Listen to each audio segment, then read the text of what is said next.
Hey, what's up, jammers? Welcome back sa aking channel. At kung ngayon ka lang nakabisita sa aking channel, please click the subscribe button at pakipindot na yung bell para updated ka sa mga susunod kong tutorial. And for today's video, I will show you how I applied the touch-up paint pen on my Toyota Wigo. Nabili ko nga pala ito sa Shopee sa halagang 199 pesos. Bago kayo bumili, please panoorin muna ang video na ito.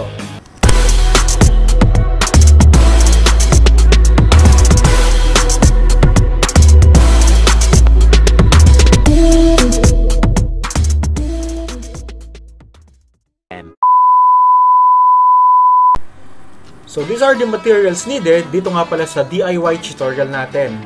Kinakailangan nating bumili ng touch-up paint pen sa Shopee na nagkakahalaga ng 199 pesos. And for the Toyota Wigo, metallic orange R71 yung code natin, no? Then naglalaman din ito ng manual. So these are the steps na susundin mo kapag ginagawa mo na yung pag-apply ng touch-up paint pen. It also includes a piece of sandpaper number 2000, super fine para makinis ang ating pagkiskis sa ating damaged area. So we also need cleaning materials such as car shampoo, microfiber cloth, and a chamois. Lastly, kailangan din natin ng alcohol spray at malinis na tela para pantanggal sa excess wax ng sasakyan. How to apply touch-up paint pen. So ito na guys, ipapakita na natin kung paano ito i-apply. You may sand the scratch surfaces before cleaning. Ayan, kiskisin muna natin yung mga nagasgas, pakinisin natin ulit bago i-apply kasi katulad nung nangyari sa akin, medyo umuka or magkaroon ng hukay or bako yung aking bumper, no? Pakinisin natin hanggang sa pinong-pino na siya gamit sa sandpaper. Share ko lang pala, nagasgas pala kamakailan nitong si Wigo dahil sa invisible paso ng kapitbahay. Maluwag naman yung daan, kaso nga lang hindi natin nakita yung yung paso na nasa ilalim. Ayun, nagasgas. Kaysa sa ipasok sa insurance na magbabayad ka pa ng 2,000, bumili na lang ako ng touch-up paint pen sa halagang 199. So pagkatapos natin kiskisin, clean the scratch area with water and car shampoo. Avoid using detergent soap or dishwashing liquid dahil maaaring makasira yon sa pintura ng ating kotse. Wipe only the affected surface dahil yun lang naman ang ating pipinturahan. After mong sabunin, banlawan na natin gamit ang tap water. So dapat tayo dun sa malapit sa grip or kahit timba lang pwede na. After that, you may dry the surface using a chamois para matuyo agad yung ating bumper.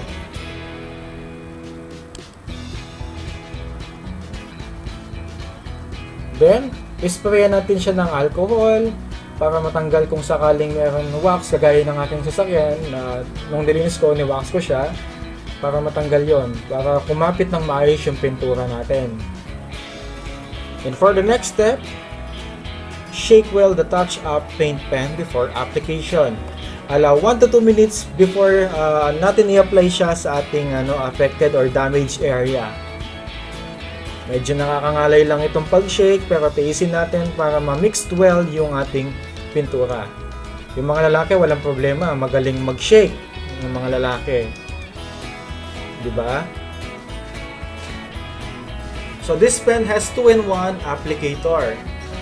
So yung sa pinaka-tip niya o yung pen tip na tinatawag, you can use it for lines, rock chips, and door edge paint chips.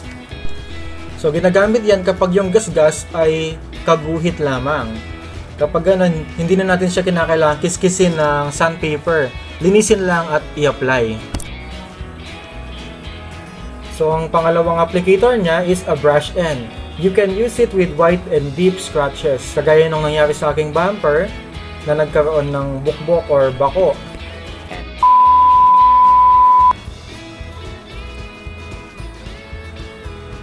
So apply thin and small amount of paint to the damaged area. Nipisan lang natin ang pag-apply ng pintura, no? Dahil magkakaroon ng bukol-bukol yung pintura mo kapag masyadong makapal yung pag-apply mo. Tapos magkakaroon pa tayo ng multiple coats. Magkakaroon tayo ng second coat at third coat. Huwag tayong mainip kung hindi agad matatakpan yung ating gasgas, lalo na't black yung pinaka-base ng bumper natin. Kapag natuyo na yung pintura, usually dun sa second coat pa lang, makikita natin yung improvement. So huwag tayong mainip, hintay lang matuyo. Wait for at least 20 minutes before applying the second and third coat. Okay? So bago ka mag-coat ng pangalawa at pangatlong beses, 20 minutes yung pagitan nila. Okay?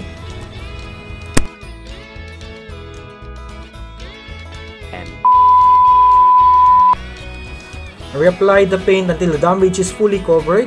Just in my case, nakatatlong coat ako bago matakpan yung pinakagasgas talaga.